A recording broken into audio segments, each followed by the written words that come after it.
नमस्कार दोस्तों, स्वागत है आपका एक बार फिर आज के मेरे इस वीडियो में। तो दोस्तों अपडेट आप देख ही रहे होंगे कि सरकार ने राज्यसभा में एक बहुत बड़ा बयान दिया है कि साहब उसने 10 लाख करोड़ के साहब जो कर्ज थे बैंकों के उनको बट्टे खाते में डाल दिया। अब ऐसे में बहुत सारे कमेंट्स क्वेश्चंस मेरे पास भी आए क्योंकि ये खबर ऑलरेडी मैंने टेलीग्राम चैनल पे भी लगी हुई है। तो ऐसे में सवाल उठना लाजमी बनता है कि आखिर सरकार ने इतने सा भारी भरकम 10 लाख करोड़ की रकम बट्टे खाते में क्यों डाली। बहुत सारे लोगों के कमेंट्स आए, उन्होंने मुझसे पूछना चाहा कि क्या सर इनकी बैलेंस शीट साफ होते ही, यानी बैंकों की बैलेंस शीट साफ होते ही क्या इनको प्राइवेट कर दिया जाएगा। तो आज इस वीडियो में समझेंगे कि आखिर सरकार को क्यों आवश्यकता पड़ी 10 लाख करोड़ के कर्ज को बट्टे खाते में डालने की। देखो दोस्तों, आपको पता ही है कि मैं आपसे हमेशा ये कह रहा हूं कि ये सरकारी बैंक आने वाले समय में बहुत शानदार जानदार परफॉर्मेंस करने का दम रखते हैं और आप देख ही रहे होंगे कि अच्छा खासा इन लोगों ने हमको रिटर्न दिया है। अब सरकार की मंशा है कि साहब इनकी जो आर्थिक स्थिति है इसको और ज्यादा सुधारा जा चुके और सबसे ज्यादा जो अड़ंगा लगाते थे इनकी आर्थिक स्थिति को सुधारने के लिए वो होते थे इनके एनपीए को कम करने के लिए साहब सरकार ने 10 लाख करोड़ की रकम को बट्टे खाते में डाल दिया। अब एक साथ नहीं डाला है, ये 5 साल से कार्रवाई चल रही थी। अब बट्टे खाते में जो रकम चली जाती है उसका मतलब ये नहीं कि साहब वो बिल्कुल ही खत्म हो जाए।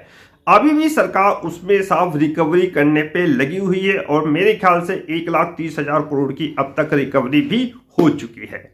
तो इससे मतलब ये मत निकालिए कि साहब जो रकम बट्टे खाते में चली गई वो डूब जाएगी, उसमें रिकवरी बादस्तूर जारी रहेगी। अब सवाल उठता है क्या सरकार इनकी बैलेंस शीट को क्लीन करके इनको प्राइवेट कर देगी। देखो दोस्तों, मुझे नहीं लगता कि सरकार इनकी बैलेंस शीट को साफ क्लीन नीट एंड क्लीन करके इनको प्राइवेट कर देगी।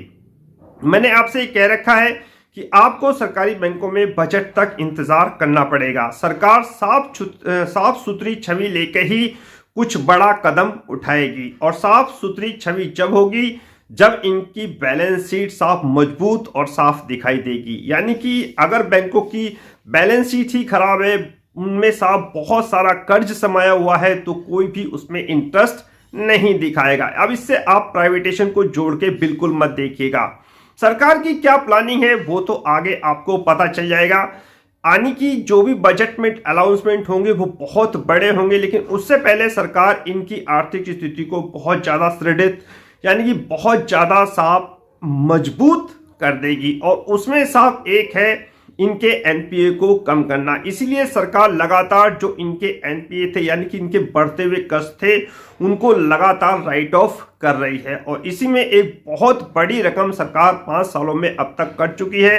यानी 10 लाख करोड़ का एनपीए सरकार बट्टे खाते में डाल चुकी है। यानी कि सरकार जब भी अब मैदान में उतरेगी सरकारी बैंकों को लेकर तो उनकी बैलेंस शीट मजबूत और साफ होनी चाहिए। यही सरकार का मकसद है और सरकार इसी पर अपना सारा काम कर रही है। यानी कि आपको इसको ये सोच के नहीं देखना है कि इनकी बैलेंस शीट अगर साफ हो गई तो साहब ये प्राइवेट हो जाएंगे। देखो दोस्तों, साफ सुथरी जो छवि होती है उसकी ओर हर कोई आकर्षित होता है। यानी कि डेब्ट फ्री अगर कंपनी, मैं कहता हूं ना, डेब्ट फ्री कंपनी पे आपको निवेश करना है, फोकस करना है जिसमें ग्रोथ स्टोरी हो।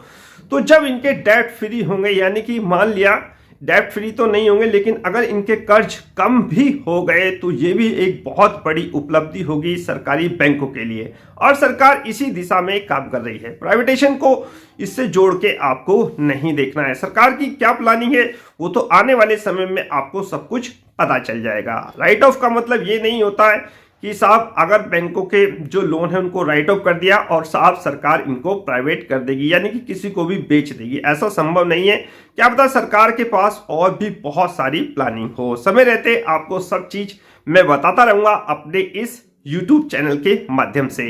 तो जुड़िए मेरे YouTube चैनल पे, देखिए मेरा टेलीग्राम चैनल पर जहां लगते रहते हैं साहब नए नए अपडेट। जुड़िए व्हाट्सएप ग्रुप, जुड़िए साहब पेड ग्रुप, सब कुछ मिलेगा आपको बहुत मामूली से चार्जेस में। तो इसी के साथ वीडियो होता है समाप्त। नेक्स्ट वीडियो में नए अपडेट के साथ होगी मुलाकात, तब तक इंतजार। फाइनली नमस्कार।